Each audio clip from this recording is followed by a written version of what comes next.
Automate एक fast food restaurant था जिसमें कोई कर्मचारी नहीं होते थे। खरीदार को भोजन के साथ बॉक्स को अनलॉक करने के लिए मशीन में सिक्के डालने पड़ते थे।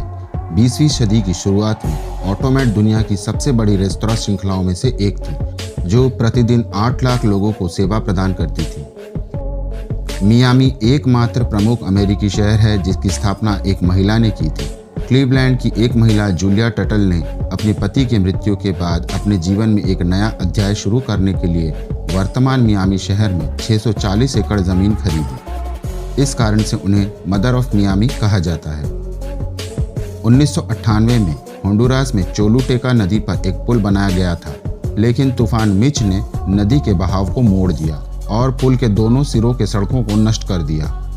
तब से ये पुल ऐसे ही बिना किसी पर्याय के खड़ा है और द ब्रिज टू नोवेयर के रूप में जाना जाता है।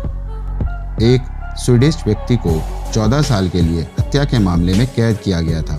14 साल बाद जब उसकी बेगुनाही और निर्दोष होने के सबूत सामने आए तो उसे बरी कर दिया गया। जेल में बिताए अपने समय के मुआवजे के रूप में उन्हें 18 मिलियन एसिके से सम्मानित किया गया था। अपनी रिहाई के बाद वह अपनी पत्नी के साथ कैनरी द्वीप समूह चले गए, जो जेल में उनकी स्पेनिश भाषा की शिक्षिका थी।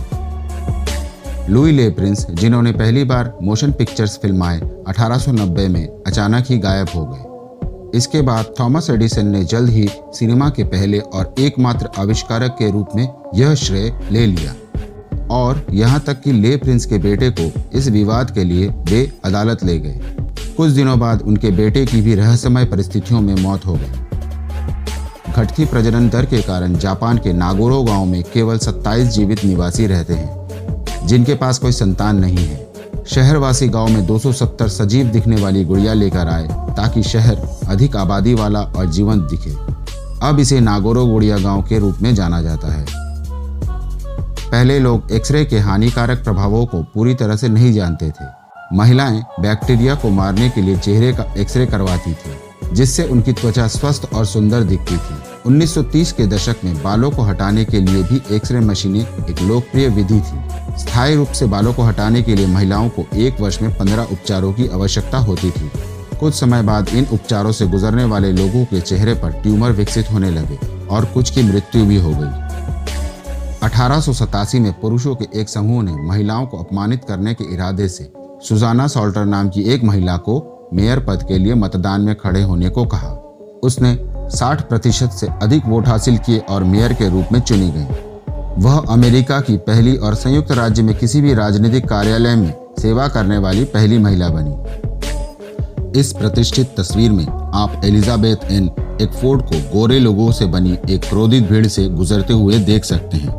वह अश्वेत छात्रों के पहले समूह में से एक थी, जिन्हें little rock central high school अरकानसास में कक्षाओं में भाग लेने के लिए अनुमति दी गई थी। इतिहास में सबसे लंबा युद्ध 335 साल और 19 दिनों तक चला।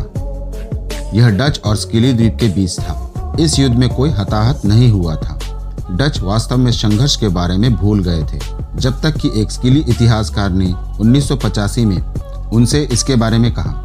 1986 में उनके बीच एक संधि पर हस्ताक्षर किए गए थे। पूरे इतिहास में कॉफी पर प्रतिबंध लगाने के 5 प्रयास हुए हैं। अंतिम प्रयास 1777 में Frederick the Great of Russia द्वारा किया गया था, जिन्होंने कॉफी पर बियर की श्रेष्ठता की घोषणा करते हुए एक घोषणा पत्र जारी किया।